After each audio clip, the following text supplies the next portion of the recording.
Өлкө башчы ата мекендик ишкерлер менен жолугуп жеке жактардын активтерин ыктыярдуу легалдаштыруу жана мунапыс жөнүндө мыйзам долбоорун талкуулады. Мамлекет башчы аталган мыйзам долбоору көмүскө экономиканын үлүшүн кыскартууга, активтердин сакталышын камсыздоого багытталганын белгилеген. Аны менен катар кылмыш куугунтугунан коргоо жаатында мамлекеттик кепилдиктер бекемделген. Буга чейин бул мыйзам 5 жолу кабыл алынып, бирок өз жемишин натыйжалуу берген эмес. Бүгүн сиздер менен талкуулап жаткан мыйзам долбоору мамлекет тарабынан кол тийбестиктин бардык кепилдерин камсыздай тургандыгын баса белгилей кетүү керек.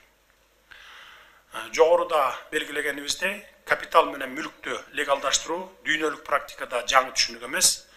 Ал тургай Батыш Европанын бир катар алдыңкы өлкөлөрү, Американын 20дан ашык штаты бул акцияны 10 жылда бир нече жолу өткөрүп келишет экен. Жолугушууга бизнес чөйрөсү, айыл чарба, курулуш, туризм жана башка көптөгөн экономикалык ишмердүүлүк тармагынын өкүлдөрү катышкан. Анда ишкерлер мыйзам долбоору боюнча сунуштарын беришип, колдоого алышты. Анда ири ишкерликти колго алган Аскар Салымбеков жана Өбүрбек Бабанов да бар. Алар мамлекеттик органдардын өкүлдөрү менен бирге тиешелүү ниет протоколуна кол коюшту.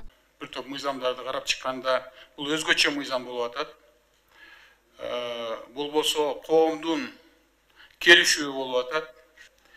Россиянын банкы айтып атат, Россияда инфляция 20% болот, ички дүң продукциясы 10%-га түшөт деп атат. Мен сунуштайт элем, бул легализация деген бул болсо бюджетке акча түшүрүү эмес, бул болсо экономика өнүктүрүү чоң кадам болуп атат. Легалдаштыруу боюнча мурунку мыйзам муртке чийки болуп калыптыр. Эч ким легалдаштырууга барганга мындай мүмкүнчүлүгү, ыктыярдуу мүмкүнчүлүктөрү жок экен. Чын айтканда жагандай бир көмүскө экономикадан анан биздин жана ички тышкы инвестицияларды тартканга жакшы өбөлгө түшөт деген ойго келдик бардыгыбыз. Ал эми ишкерлер мамлекет тараптан негизги колдоо ата мекендик өндүрүштү колдоп, алардын товарларын масштабтуу жайылтууну колго алышы керек дешет. Учурдагы экономикалык каатчылыкка байланыштуу ишкерлик жүргүзүү да кыйындаган.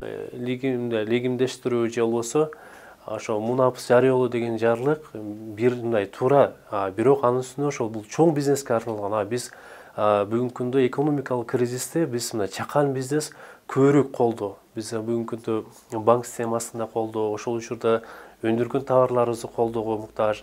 Биздин бүгүнкү күндөгү мына сырьёлор көбүрөөк бизден сырттан да импорттолгон товарлар бар. Ошого дагы бизге шарттарды түзүп берүү. Азыр баалар күн сайын өсүп атат. Ал эми эксперттер өлкө экономикасын көтөрүүдө ата мекендик өндүрүүчүлөрдүн ролу чоң экендигин белгилеп, кризистик кырдаалдан чыгуу үчүн биригүү зарылдыгы бар. Мамлекеттин өзүнүн кызыкчылыктары болот. Бизнесмендердин, ата мекендик өндүрүүчүлөрдүн өзүнүн кызыкчылыгы болот. Ошол эки тараптын кызыкчылыгы бир жерден чыкканда, экөөнө тең пайда болот да. Азыр кечеги президенттин топтогону бул айтып атат.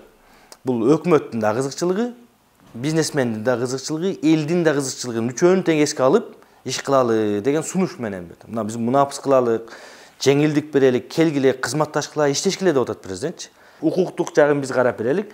Силер бизнесиңерди өнүктүргүлө, өзүңөргө да пайда болсун, мамлекетке да пайда болсун деди.